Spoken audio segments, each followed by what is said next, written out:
దేవుని పరిశుద్ధ నామమునకు ఘనత, మహిమ, ప్రభావములు కలుగునుగాక. హల్లెలూయా. మరొకసారి ఈ అనుదిన బైబిల్ ధ్యానములకు మీ అందరినీ మన రక్షకుడు ప్రభు అయిన యేసు క్రీస్తుల వారి పరిశుద్ధ నామంలో ప్రేమతో ఆహ్వానిస్తున్నాను.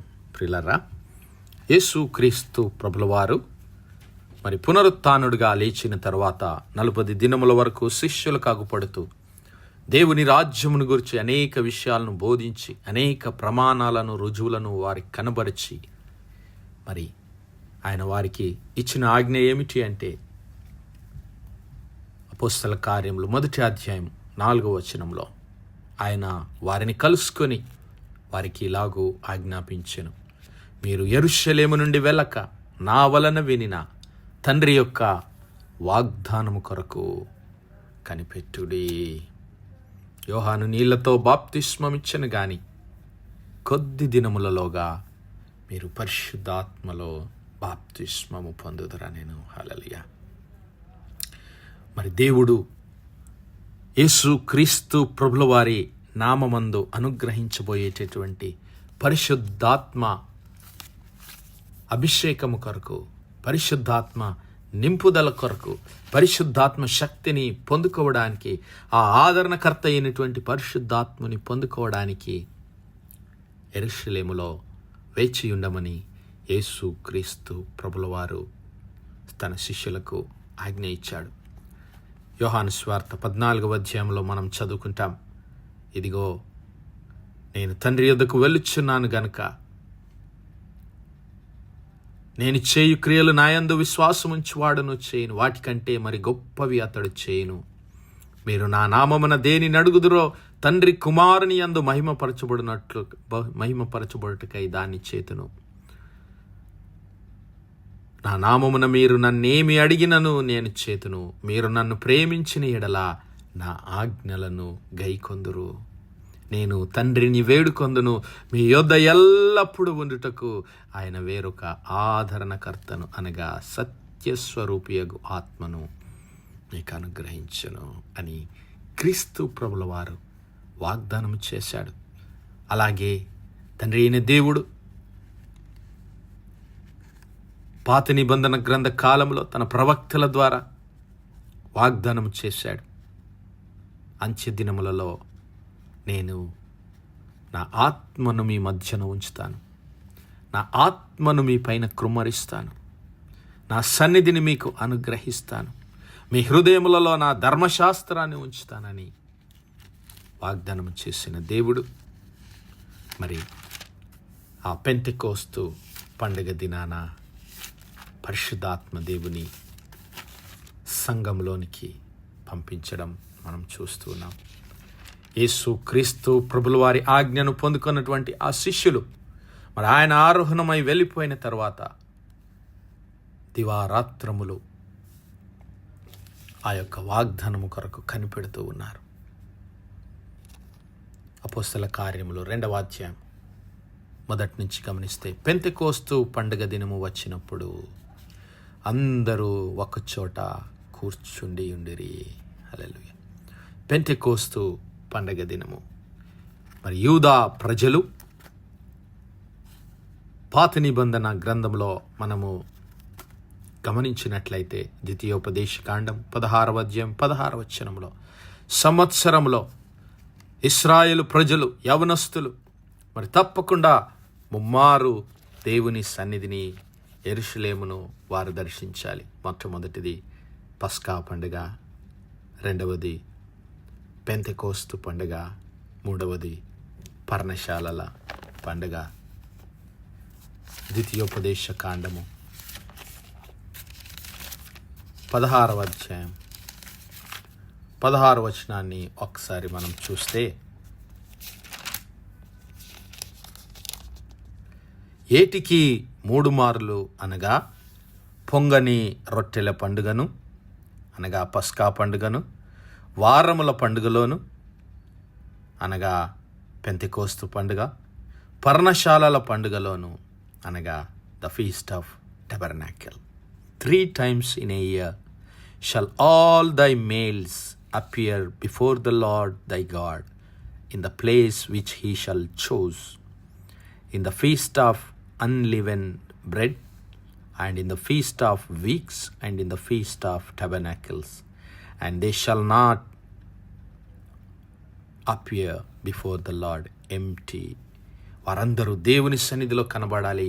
మరి దేవుని సన్నిధిలో రిక్త హస్తములతో కాదు కానీ కృతజ్ఞతార్పణలతో, వారు వట్టి చేతులతో యెహోవా సన్నిధిని కనబడక, నీ దేవుడైన యెహోవా నీకు అనుగ్రహించిన దీవెన చొప్పున ప్రతివాడు తన శక్తి కొలది హల్లెలూయా దేవునికి ఇవ్వడానికి, దేవునికి కృతజ్ఞతార్పణలు అర్పించడానికి, దేవుడు చేసిన మేలన్నిటినీ తలపోసుకొని ఆయనకు కృతజ్ఞతార్పణలు చెల్లించడానికి దేవుని సన్నిధిలో కనబడవలసినటువంటి సమయము తప్పకుండా ఆ ఇశ్రాయేలు ప్రజలు ఏటికి 3 మార్లు 3 పండుగలకు వారు దేవుని సన్నిధిలో కనబడాలి. పస్కా పండుగ అనగా దేవుడు వారిని ఐగుప్తు బానిసత్వములో నుంచి విడిపించినటువంటి సమయము. పెంతెకోస్తు పండుగ అనగా వారముల పండుగ.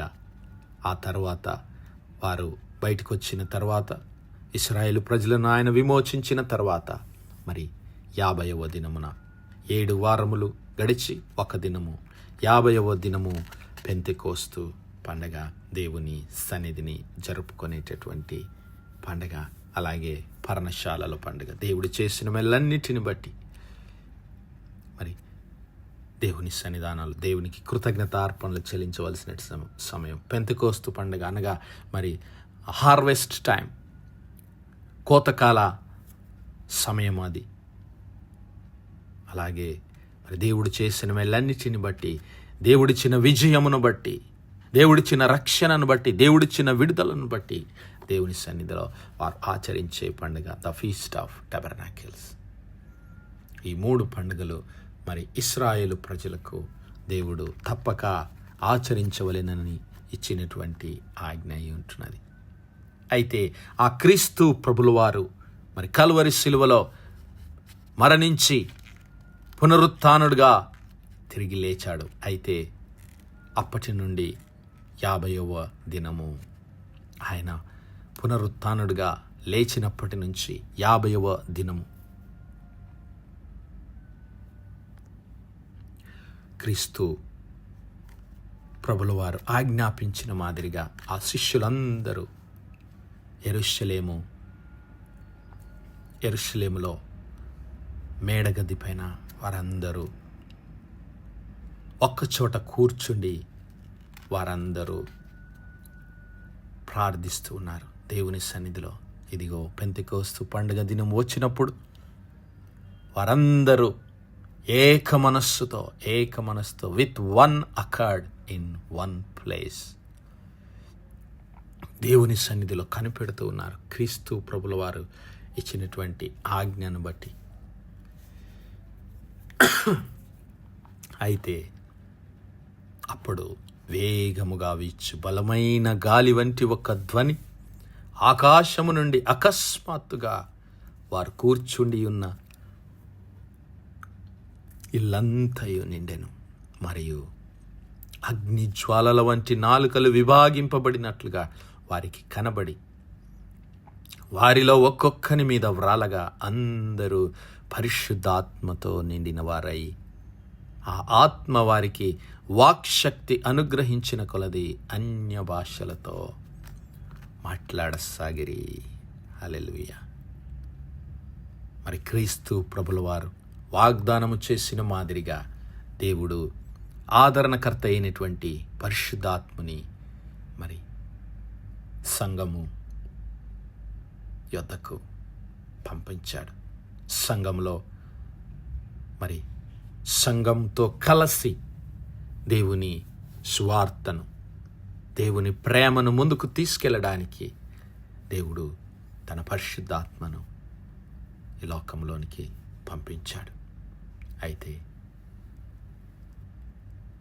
ఎప్పుడైతే ఆ పరిశుద్ధాత్మ దేవుడు అక్కడ కూడి ఉన్నటువంటి వారందరిపైన దిగివచ్చాడు, వారందరూ పరిశుద్ధాత్మతో నిండుకొన్న వారై, ఆ పరిశుద్ధాత్మ దేవుడు వారికి అనుగ్రహించినటువంటి శక్తి కొలది అన్య భాషలతో మాట్లాడుతూ ఉన్నారు.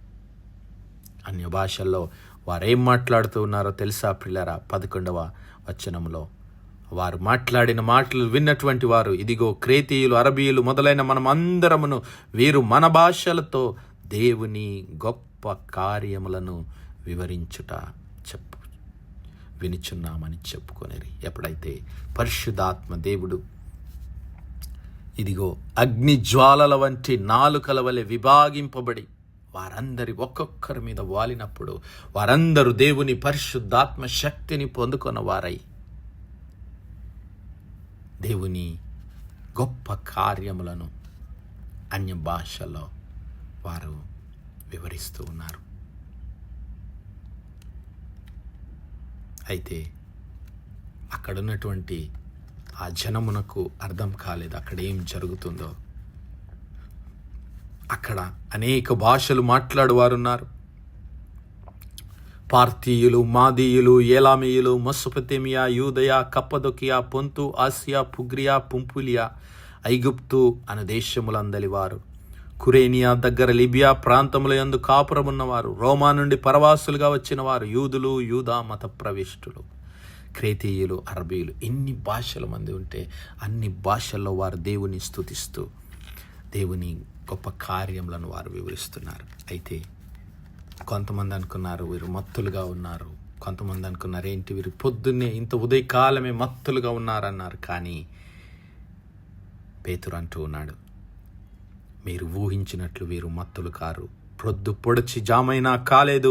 యోవేలు ప్రవక్త ద్వారా చెప్పబడిన సంగతి ఇదే, ఏమనగా అంత్య దినములయందు నేను మనుషులందరి మీద నా ఆత్మను కుమ్మరించెదను. మీ కుమారులు మీ కుమార్తెలు ప్రవచించెదరు, మీ యవ్వనులకు దర్శనములు కలుగును, మీ వృద్ధులు కలలు కందురు. ఆ దినములలో నా దాసుల మీదను నా దాసురాండ్ర మీదను నా ఆత్మను కుమ్మరించెదను గనుక వారు ప్రవచించెదరు. హల్లెలూయా. పైన ఆకాశమందు మహత్కార్యములను, క్రింద భూమి మీద సూచక క్రియలను, రక్తమును, అగ్నిని, పొగ, ఆవిరిని కలుగజేసేదనని దేవుడు పలికిన వాగ్దానము, దేవుడు చేసిన వాగ్దానము నెరవేరిందని అక్కడ ఉన్నటువంటి వారందరికీ పరిశుద్ధాత్మ చేత నింపబడిన వాడైనటువంటి పేతురు వారందరికీ వివరిస్తూ ఉన్నాడు. మరి నా సహోదరుడా, నా సహోదరి, నీవు నేను కూడా ఆ పెంటెకోస్తు పండుగ అనుభవంలోనికి నడిపించబడవలసినటువంటి వారమై ఉన్నాం. దేవుని యేసుక్రీస్తు ప్రభుల వారు వాగ్దానం చేసినటువంటి ఆ పరిశుద్ధాత్మ దేవుని, ఆ ఆదరణకర్త అయిన పరిశుద్ధాత్మ దేవుని, ఆ సత్యస్వరూపి అయిన పరిశుద్ధాత్మ దేవుని పొందుకొని దేవుని అద్భుత కార్యములు వివరించలాగన ఆ శక్తి పొందుకొని ఆయన కొరకు సాక్షులుగా నిలబడటానికి దేవుడు తన కృపను మనకందరికీ మెండుగా అనుగ్రహించునుగాక. ఆమేన్, ఆమేన్, ఆమేన్. ప్రార్థించుకుందాం. హల్లెలూయా, హల్లెలూయా, హల్లెలూయా, హల్లెలూయా. స్తోత్రము, స్తోత్రము, స్తోత్రము, స్తోత్రములు తండ్రి. అత్యంత కృపాభరితుడవు, అత్యున్నత సింహాసనంపై ఆసీనుడైన మా ప్రియ పరలోకపు తండ్రి, జీవము కలిగిన మా దేవ, సైన్యములకు అధిపతి వాగు మా యెహోవా తండ్రి, కృపా కనికరములు గల మా ప్రభువా, సూర్యోదయం మొదలుకొని ఇంత మట్టుకు మా తండ్రి మీ చల్లని రెక్కల నీడను భద్రపరిచి అయ్యా మరొకసారి మీ ప్రియ కుమారుడు మా ప్రభువైన యేసు క్రీస్తుల వారి పరిశుద్ధ నామములో దేవా మీ కృపా సింహాసనం యొద్ద ప్రార్థించడానికి సజీవ లెక్కలో మమ్మల్ని లెక్కించిన దేవా మీకు స్తుతులు, స్తోత్రాలు తండ్రి. దినమెల్లా మీ యొక్క పరిశుద్ధాత్మ సహాయం, నడిపింపు, ఆదరణ, కాపుదల మాకు అనుగ్రహించిన దేవా మీకే స్తుతులు, స్తోత్రాలు. అవును మా ప్రభువా, పెంటెకోస్తు పండుగ దినాన అలనాడు శిష్యులపై మీ పరిశుద్ధాత్మను కృమ్మరించిన తండ్రి మీకు స్తోత్రాలు. మేమందరము మీ యొక్క పరిశుద్ధాత్మ వాగ్దానాన్ని పొందుకొని క్రీస్తు ప్రభుల వారి రక్షణ సువార్తని లోకంలో ప్రకటించగలిగినటువంటి మహిమగల సాధనాలుగా మీ కొరకు బలమైన నమ్మకమైన సాక్షులుగా ప్రతిష్ఠించబడి మీ కొరకు జీవించే కృప మాలో ప్రతి ఒక్కరికి దయచేయమని వేడుకుంటున్నాం. కనికరం గల మా తండ్రి, ఈ వర్తమానాలు వినిచున్న మా ప్రియ బిడ్డల కుటుంబాలన్నిటినీ మీ పరిశుద్ధాత్మ శక్తి చేత నింపమని వేడుకుంటున్నాం. మా యవ్వన బిడ్డలను మీ యొక్క పరిశుద్ధాత్మ వాగ్దానం చేత నింపండి ప్రభా. మా యొక్క నా ప్రభా సంఘములను మీ ఆత్మ చేత నింపి మీ రాకడలో ఎత్తబడే సంఘములుగా, కుటుంబాలుగా, మరి వ్యక్తులంగా, విశ్వాసులంగా ఉండే కృప దయచేయమని సమస్త మహిమ, ఘనత, ప్రభావాలు మీ నామానికే చెల్లిస్తూ మా ప్రభువును మీ ప్రియ కుమారుడు మా రక్షకుడైన యేసు క్రీస్తుల వారి పరిశుద్ధ నామను ప్రార్థించి వేడుకుంటున్నాం మా పరలోకపు తండ్రి. Amen, amen. Amen. God bless you all. Praise the Lord. Shalom.